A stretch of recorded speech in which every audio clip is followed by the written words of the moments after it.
Here you are again, Omid. I wish I knew how you think in the middle of the night, because you keep coming up with these beautiful books. Thank you, Arrow.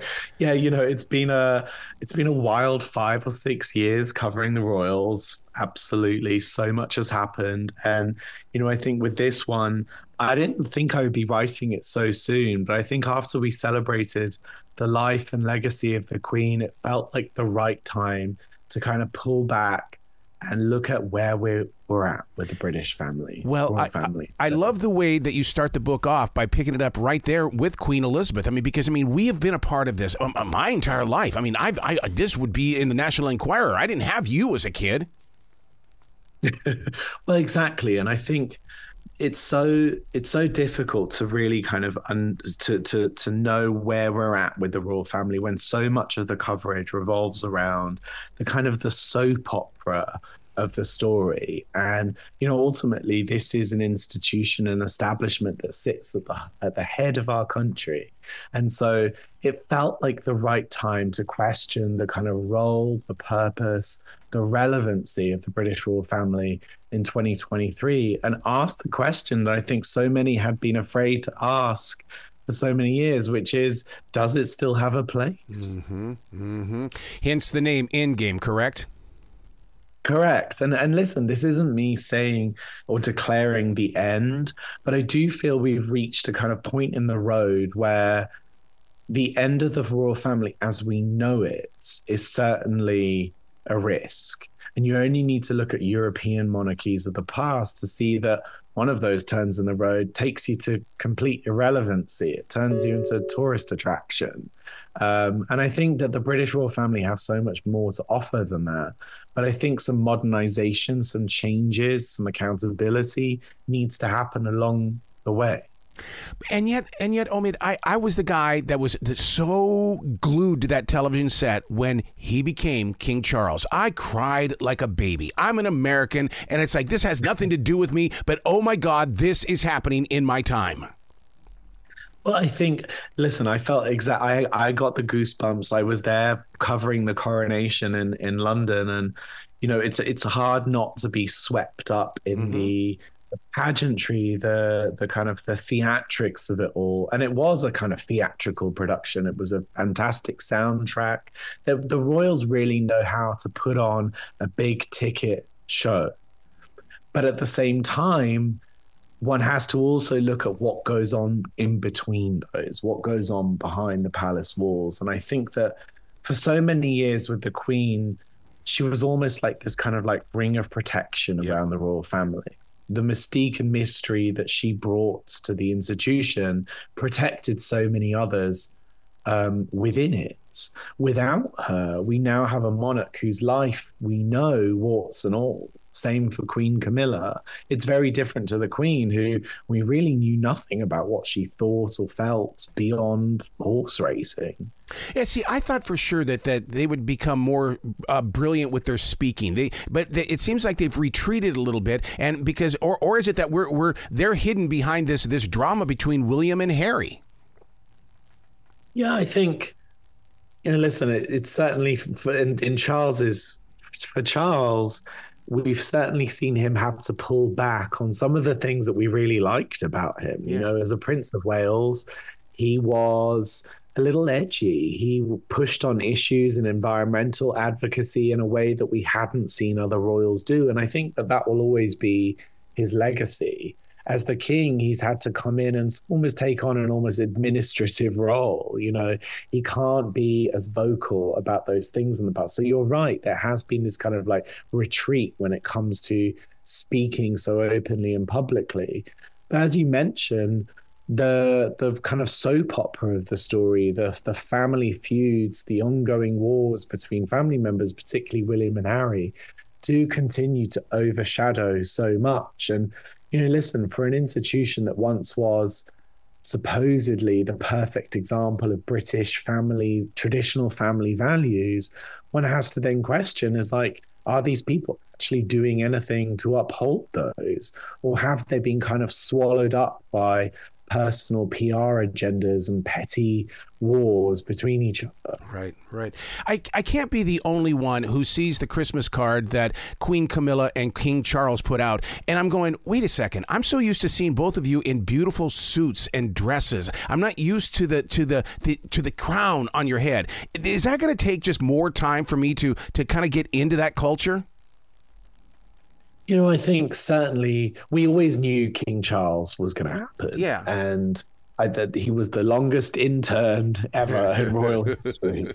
With Camilla, it's taken some getting used to because, listen, it was when she married Charles, the palace told the world that she would be known as the princess consort. And that was a way to kind of softly introduce her as kind of like the wife of the monarch or the future monarch. Then the queen, after her jubilee, said, well, actually, she'll become the queen consort. And then obviously the coronation happened and she just became the queen. And I think for many people, whilst we certainly are used to her now being on the throne, I don't know if the public or the nation have truly universally accepted her in that role. And so, if anything, she's been under the most pressure. And I think it's been good for her because we have seen her do the work. You know, she's the one that has her hands on some of the kind of tougher issues when it comes to her royal duty. She focuses on domestic violence and literacy amongst children, things that I think that have real impact in the nation. But listen, I don't think that Christmas card was a coincidence. It was once again a reminder to the nation and to the world that these two are on the throne. Yep. Do you think that the social media has run away from the good things that they're doing and they're concentrating so much on the bad because it becomes great clickbait? Yeah, you know, I think particularly for the British media, who many would argue, particularly the print press, are kind of on their last legs. You know, the media landscape has shifted and changed dramatically. The royal story is the one thing that still brings eyes to the page, sells copies on the newsstand and gets clicks. And for the majority of the time, that story is about the drama, the soap opera of it all. And we haven't seen much done within the family to prevent some of that from being the case. You know, Charles may be a great monarch, but certainly hasn't been able to convene and command his own family when it comes to some of these ongoing feuds and wars and fractures that we've seen play out so publicly. And then William himself, you know, a man who I remember when I started on this in 2011, hated the press more than his own brother, has now become so consumed with his own public image and his own media coverage that he's resorted to working directly with them to almost a dangerous level, where, as I describe in the book, he's been meeting with newspaper editors in Britain himself to not only give his own stories, but also information about his brother, Prince Harry. Wow. And so this is where the family falls apart in terms of functioning like a normal family. These are individuals who are so concerned with their own images that they'll do anything to make them shine. And that's one of the things that the Queen never got involved in. She was always above the fray. She never cared about polls. She never cared about negative coverage. And it shows, because did we ever hear about her falling out with the family member? Right. Did we ever see her getting caught up in the petty tabloid dramas? Did we ever see sources speaking on her behalf anonymously? No. A moment in my life that I'll never forget is that when she spoke of the COVID lockdown and how important it was to do what we needed to do with COVID-19, I listened to her. I still hold her speech inside my heart because I felt like that if she's speaking this, it's got to be true. Yeah. Wasn't that, I mean, I think for most people, the feeling was exactly the same. Despite the fact that she is Britain's monarch, that she is only monarch across 14 Commonwealth realms, she really spoke as a world leader at that time. And I think that one of the things that was so great about the Queen was that she was always complete, as all royals should be, but she really adhered to it. She was apolitical. We never knew her views on anything. She was mystery in many ways. And so we were able to project onto her what we needed from her. She was able to be the person that we thought of her as. And I think that was one of the things that made the royal family so powerful on the world stage. The ability to convene in a way that I think that many public figures, particularly politicians, are failing to do in this day and age. But I think that when you look at other royal family members, let's take King Charles, for example, would it have been the same if King Charles sat down and spoke to the nation about the COVID pandemic?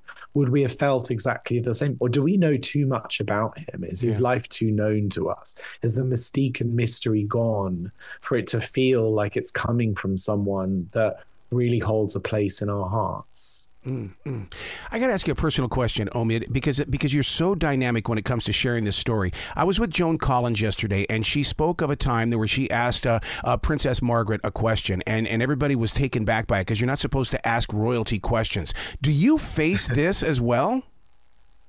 I mean, I am no different to Joan in that respect. I will ask as many questions as I can when I'm presented with a member of the royal family. And listen, as I talk about in the book, there have been many times over the years where we have private drinks receptions with the royals, where we have kind of off the record meetings with them. And, you know, this is all part of that kind of dance between the media and the royal family. It's kind of, we do what we can to maintain that access, and they do what they can to keep that relationship cozy. But yeah, absolutely. I remember having a really striking conversation with Prince William, actually, when he was still working as an air ambulance pilot. And we were talking about mental health. And this was just when he was starting to get interested in the subject. And I said that I asked him, had the job affected his own mental health? And he spoke about coming home after a long shift. He would often sit down, need to take a few minutes away from his family, from Kate, from everyone, just to sit in front of the TV for a few moments, maybe have a cry, maybe get his thoughts together before he was able to kind of pick himself up and then be a husband, to be a father. And it was that candidness, that level of just honesty that really stood out to me, because and I wish that we saw more of that from William publicly. It's the part of him that reminded me of his mother, actually. Yeah. I'm so with you on that. In fact, I was going to go into a question based on the women, Camilla and Kate and Meghan. Do you think that the rebuilding of the dynasty in its way needs to start with them? Get them together, and let us see them in the community and being with real people, and so that we can fall back in love with the royal family. Yeah, it's interesting because you look at the popularity of the Queen, arguably more popular than the royal family themselves. And you then look at King Charles, who is very, compared to the Queen, almost unpopular. Yeah. And you then look at the popularity of William and Kate, which is actually really high. And there's been very little collaboration between William and Kate and Charles and Camilla when it comes to perhaps two very popular individuals helping boost the popularity of two not as popular individuals. And it's been interesting to see the royals kind of almost working in silos from one another. Unlike the Queen, who was always about the bigger picture, it was always about the crown, it was never about her. We have individuals who are more focused on perhaps their own publicity, their own PR agendas. And I don't think that that does a service to the royal institution as a whole. We need to see this family come together.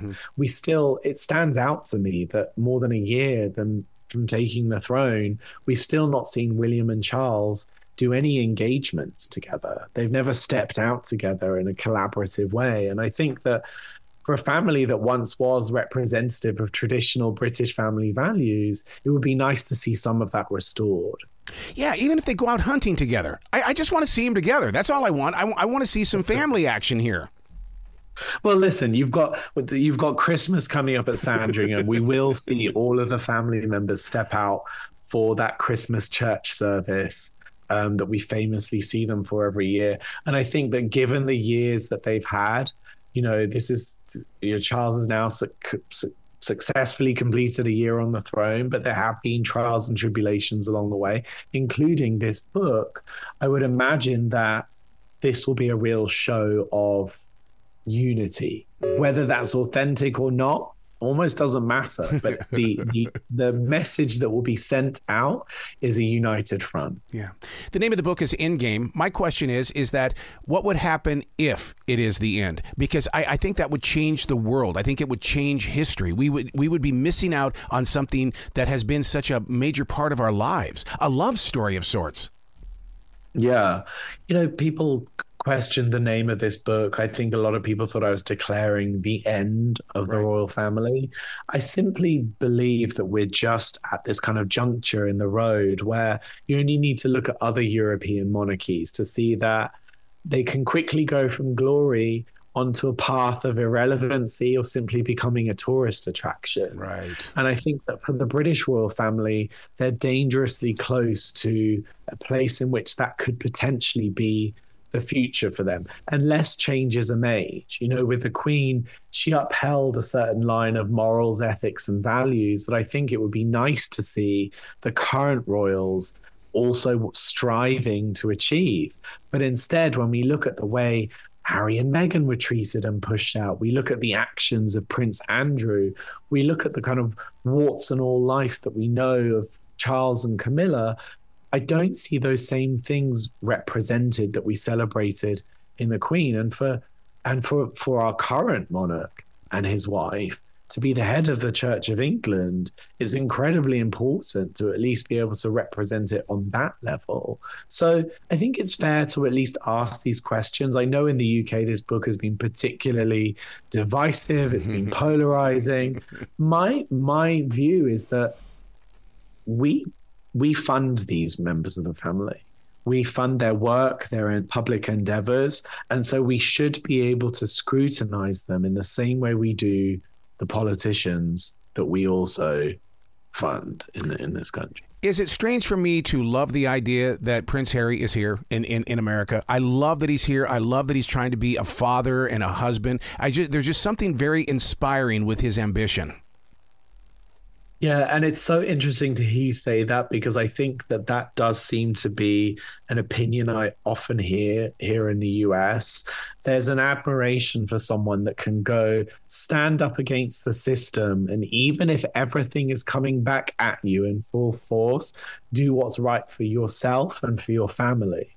And he did it at great cost. He not only has nothing to do with the royal family anymore. He lost that role that he loved, that he found himself in, but he also has no relationship with his family anymore. Right. He's also become extremely unpopular in the UK as a result of it, largely down to the way in which the press have covered this. The press are in the pockets of members of the royal family. But he did what was right for himself, his wife, and his children, and there's something to admire about that. Wow. You've got to come back to this show anytime in the future. The door is always going to be open for you, sir. Thank you for having me. I really enjoyed it. Well, you be brilliant today, okay? And thank you for dedicating the book to those who have followed you and supported you over the years. You really showcase a true love for those that have been there for you. Well, I've always been a royal correspondent who's tried to cover the story from a slightly different perspective, even if it has been controversial at times. So it means a lot when people do want to hear those other sides of the stories beyond the pomp and pageantry and glamour of the royal family. Yeah, wow. Well, you be brilliant today, okay? Thanks so much. Happy holidays.